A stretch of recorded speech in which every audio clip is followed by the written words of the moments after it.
नमस्कार my dear students, welcome back to my internet study with मेरे बच्चों। बेटा उस दिन हम आपको ना एक्सरसाइज 2.3 सॉल्यूशन करा दिए थे और हमने आप सभी से ये कहा था कि भाई 2.3 के बाद जो वर्ड प्रॉब्लम वाली एक्सरसाइज है, क्योंकि कम से कम इक्वेशन की एक या दो एक्सरसाइज कम से कम प्रैक्टिस करना आना चाहिए इक्वेशंस को। और एक्सरसाइज 2.2, 2.4, 2.6 ये ऐसी एक्सरसाइज है जिसमें आपको पहले वर्ड प्रॉब्लम्स के इक्वेशंस बनाने पड़ेंगे, उसके बाद फिर आपको उन्हें सॉल्व करना है। तो इसके लिए मैंने आपको कंडीशन ये दे दिया था, मैं सीधे बता दिया था कि भाई पहले आप आज अभी ये 2.3 को कर लीजिए, फिर नेक्स्ट वाली एक्सरसाइज को करेंगे हम। ठीक है, अब यहाँ इस एक्सरसाइज 2.2 में, ये एक्सरसाइज 2.2 है, यहाँ पर ये 2.3 पॉइंट मैंने डाला है सम एप्लीकेशंस। क्या चीज भाई? सम एप्लीकेशंस, यानी कुछ प्रॉब्लम्स जो है वर्ड प्रॉब्लम्स, पहले उनको इक्वेशन में कन्वर्ट करना, फिर उसके बाद उनके सॉल्यूशंस करना, तब फिर हम बताएंगे आपको। ठीक है, तो चलिए देखिए, यहाँ पहले मैं इस एक्सरसाइज के एग्जांपल्स को करेंगे और फिर इस एक्सरसाइज के आज अभी हम केवल 3 क्वेश्चन पढ़ेंगे, क्वेश्चन नंबर 1, 2 और 3। एक्सरसाइज 2.2 के क्वेश्चन नंबर 1 से 3 और इस एक्सरसाइज के एग्जांपल्स, ये हम अपनी इस वीडियो में पढ़ेंगे। सभी भैया अपने पास कॉपी पेन लेकर के बैठें। ठीक है, यहाँ पर क्योंकि आपकी जो बुक है उस बुक में एग्जाम्पल नंबर 5 से स्टार्टिंग हो रही है। कहाँ से स्टार्टिंग हो रही है? एग्जाम्पल नंबर 5 से। यहाँ मैं आपको हिंट दूंगा, केवल आपको हिंट दूंगा, बाकी का आपको सॉल्यूशन करके उसका आंसर अपनी नोटबुक में लिखना है। और हो सकता है कि मेरा जो मेथड है, मेरा मेथड और बुक का मेथड दोनों डिफरेंट हो सकते हैं। ठीक है ना? तो आपको अपनी जो नोटबुक में करना है वो जिस मेथड से मैं समझाऊंगा आपको उस मेथड से करना है एग्जाम्पल को। तो यहाँ देखिए, मैंने केवल एग्जाम्पल को लिखा हूं, मैं केवल what should be added to twice the rational numbers. अब आपको ये वर्ड प्रॉब्लम की शुरुआत करने से पहले कुछ कीवर्ड्स हैं वो मैं आपको बता देता हूं। देखिए, ऐड मीन्स जो हमें इक्वेशन में कन्वर्ट करना है तो वह मैथमेटिकल साइंस लगाने पड़ेंगे। तो ऐड का मतलब हो गया जी प्लस। ऐड का मतलब क्या है? प्लस। ठीक है, डिफरेंस का मतलब, डिफरेंस का जो मतलब है और सब्ट्रैक्ट का जो मतलब है उसका मतलब होता है माइनस। डिफरेंस या सब्ट्रैक्ट, ये आपको ना कीवर्ड याद रखने पड़ेंगे। डिवाइड का मतलब आप जानते ही हैं। टाइम्स, टाइम्स समझ लीजिए, टाइम्स का मतलब होता है मल्टीप्लाई। टाइम्स का मतलब होता है बेटा मल्टीप्लाई। कहीं क्वेश्चन में आ गया टाइम्स तो उसका मतलब होता है मल्टीप्लाई। अब जैसे ट्वाइस का मतलब है, ट्वाइस का मतलब 2 टाइम्स, यानी 2 इंटू। ट्वाइस का मतलब 2 इंटू। थ्राइस का मतलब 3 इंटू। 4 टाइम्स का मतलब 4 इंटू। ठीक है, 1/3 का मतलब 1/3। 2/3 का मतलब 2/3। 3/4 का मतलब 3/4। तो ये ऐसी जो कुछ कीवर्ड्स हैं इनकी आपको जरूरत पड़ेगी।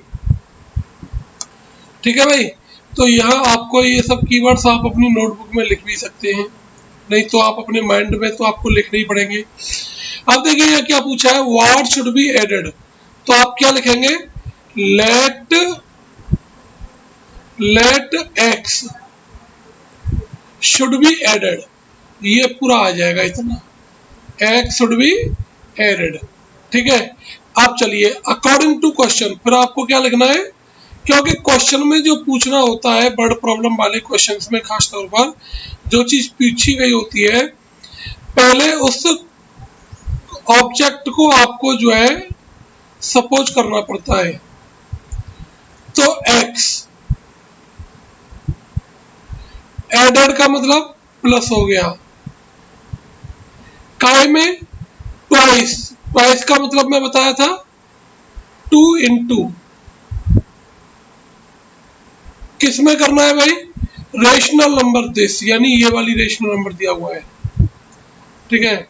2 इंटू -7/3, आप अपनी स्क्रीन पर देखिएगा, स्क्रीन पर आपको पेन चलता हुआ दिखाई दे रहा है। टू गेट का मतलब इक्वल टू, और 3/7, ये इक्वेशन आपके सामने बन गया। अब इसको आप सॉल्व कर लीजिए और आंसर आ जाएगा, ठीक है भाई, इसको आप सॉल्व कर लीजिए, आंसर आ जाएगा। इसलिए मैंने आपको पहले एक्सरसाइज 2.1 और 2.2 दोनों का सॉल्यूशन में बताया था। अब देखिए एग्जांपल नंबर 6, एग्जांपल नंबर 6, अभी इसका आंसर मैं पूछूंगा, ठीक है। फिफ्थ का आंसर दीजिए आप पहले, फिर मैं इसको सॉल्यूशन कराऊंगा। पहले सभी भैया क्वेश्चन नंबर 5 को सॉल्व करके जल्दी से आंसर दे दीजिए कमेंट बॉक्स में। 6th क्वेश्चन मैं एक बार फिर से बैकअप कर जाता हूं। देखिए ये आपके सामने लिखा हुआ है, इसको फटाफट से आप मुझे सॉल्व करके इसका आंसर दीजिए 1 मिनट में। 1 मिनट का समय है आपके पास, आप इसको सॉल्व करके मुझे दीजिए इसके आंसर कमेंट बॉक्स में, फिर मैं आपको एग्जाम्पल नंबर 6 बताऊंगा, ठीक है भाई। एग्जाम्पल नंबर 6 को भी हम ऐसे ही करेंगे। चलिए example number 6, the perimeter of a rectangle is 13 if it's breadth is इतना। देखिए आपको क्या क्या दिया है, ब्रेड्थ दिया है, पेरीमीटर दिया है, पूछा क्या है, लेंथ पूछी है, लेंथ पूछी है ना, फाइंड इट्स लेंथ। तो आप क्या लिखेंगे, लेट, मैंने क्या बताया था अभी कि जो चीज पूछी है उसको आप सपोज कर लीजिए, let length equal to X. Length हमने क्या सपोज कर ली भैया, एक्स सपोज कर ली। अब क्या दिया हुआ है आपको क्वेश्चन में, पेरीमीटर, ठीक है ना, पेरीमीटर कितना दिया है, 13। इधर में आप पेरीमीटर का फॉर्मूला लगा दीजिए, पेरीमीटर का फॉर्मूला होता है 2 into length plus breadth, length plus breadth equal to 13, is equal to 13, ठीक है। अब देखिए 2, लेंथ की वैल्यू कितनी दी हुई है, लेंथ हमने सपोज करनी थी x, प्लस ब्रेथ कितनी दी हुई है क्वेश्चन में, 2 होल, यहाँ देखिए 2 होल 3/4, तो इसको पहले आप सिंपल फ्रैक्शन में कन्वर्ट कर लीजिए, 4 2 जा 8 प्लस 3, तो कितना बन गया इसका सिंपल फ्रैक्शन, 11/4, कितना बन गया भाई, 11/4। इस वैल्यू को आप इधर डाल दीजिए, 11/4 आपने ये इधर डाल दिया, ठीक है। और इक्वल टू में आ गया जी 13, इक्वल टू में कितना आ गया भैया अपना ये 13 आ गया। अब इसको आप सॉल्व कर लीजिएगा, क्या कर लेंगे भाई, सॉल्व कर लेंगे, सॉल्व करके देखो लेंथ कितनी आ रही है और आंसर दीजिएगा जल्दी से कमेंट बॉक्स में।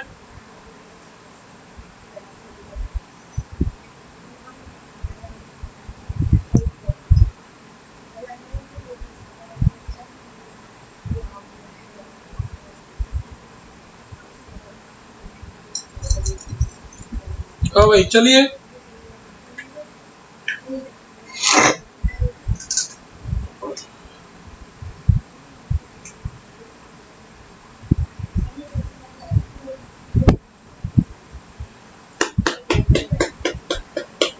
हाँ बेटा।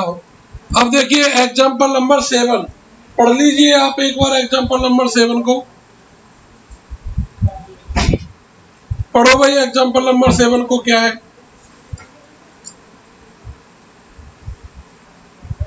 हाँ जी।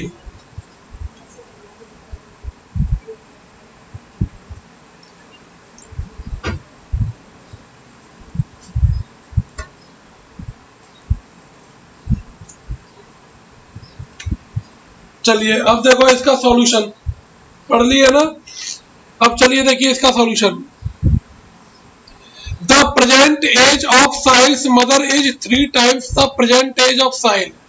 तो देखिए ऐसे क्वेश्चन को सॉल्व करने के लिए यहाँ पर दो कैंडिडेट है, एक साहिल और एक मदर, और दोनों की प्रेजेंट एज दे रखी है। एज भी इसमें दो प्रकार की दे रखी है, एक तो प्रेजेंट एज, दूसरी आफ्टर 5 इयर्स। तो आपको क्या करना है, यहाँ पर लिखेंगे आप प्रेजेंट एज, प्रेजेंट एज, ठीक है, लिख लिए। यहाँ पर आप दो नाम लिख दो भाई, एक साहिल का नाम लिख दो, एक मदर का नाम लिख दो।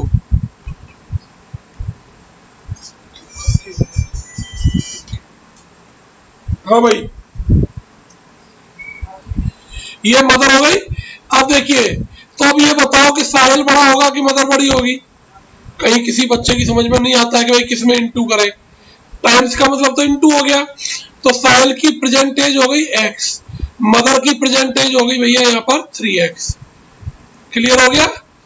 अब क्या कह रहा है, आफ्टर 5 इयर्स। तो आफ्टर 5 इयर्स एज निकाल लो। आफ्टर 5 इयर्स, हाँ भाई आफ्टर 5 इयर्स, आफ्टर 5 इयर्स दोनों की एज सपोज कर लो। तो देखो साहिल की एज क्या हो गई आफ्टर 5 इयर्स, x + 5, क्योंकि प्लस करना पड़ेगा, जितने साल बाद चले जाएंगे उतने साल हम बढ़ जाएंगे, एज हमारी बढ़ जाएगी। और मदर की एज कितनी हो जाएगी, क्योंकि जो भी नंबर ऑफ ईयर्स प्लस होंगे वो किस में होंगे, प्रेजेंट एज में। तो कितनी हो गई 3x + 5, ठीक है। अब क्या कह रहा है, their ages will be add to 66, यानी अकॉर्डिंग टू क्वेश्चन इन दोनों का जो सम है वो कितना हो गया भाई, 66 हो गया। इन दोनों का जो सम है वो कितना हो गया, 66। सॉल्व कर लीजिए, x की वैल्यू आ जाएगी। x की वैल्यू को आप यहाँ पुट कर दीजिएगा इसमें और इसमें, तो दोनों की प्रेजेंटेज आ जाएगी, ठीक है। चलिए सॉल्व कर लीजिएगा आप। इसका जो पीडीएफ है वो आपको इसके डिस्क्रिप्शन में मिल जाएगा। इतनी चीज को आप नोट कर लीजिए जल्दी से। चलिए 30 सेकंड में आप जल्दी से नोट कर लो भाई, 30 सेकंड में नोट कर लीजिए आप इसको जल्दी से। हाँ जी, चलिए फिर बताते हैं आपको अगला एग्जांपल। ये जो इतना सा काम है बस इसको नोट कर लो।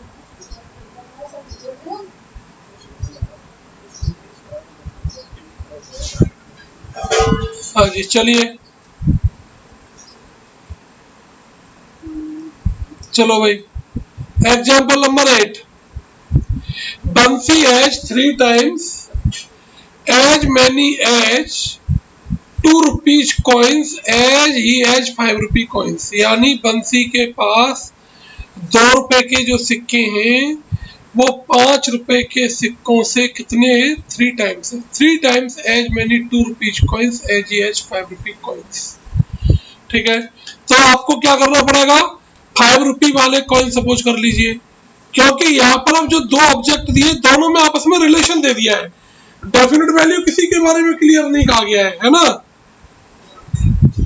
तो let 5 rupees coins, 5 rupees coins, तो 5 रुपी वाले कॉइन्स हम कितना सपोज कर लेंगे, x। तो 2 रुपीज कॉइन्स कितने हो जाएंगे साहब, ये 2 रुपीज कॉइन्स को सपोज कर लीजिए, कितने दे रखे हैं 2 रुपीज कॉइन्स, 3 टाइम्स, कितना 3 टाइम्स, तो कितना हो गया 3x हो गया। क्लियर। अब क्या कह रहा है, if he has in all sum of rupees इतना। अब मुझे कोई बता सकते हैं क्या कि 5 रुपए के एक सिक्के की कीमत कितनी होती है, भाई 5 रुपए का आपके पास एक सिक्का है तो उसकी टोटल कीमत कितनी हो जाएगी, 5 रुपया। 2 सिक्के हैं तो 2 सिक्कों की कीमत कितनी हो जाएगी, 10 रुपया। 3 सिक्कों की कितनी हो जाएगी, 15 रुपया। कैसे निकालेंगे, नंबर ऑफ कॉइन्स में जो कॉस्ट है नोट की उसका मल्टीप्लाई करके। अब आपके पास 5 रुपए वाले नोट है कितने, x, तो x नोट की कीमत कितनी हो गई भाई, 5x हो गई कि ना हो गई, हाँ भाई 5x प्लस। अब 2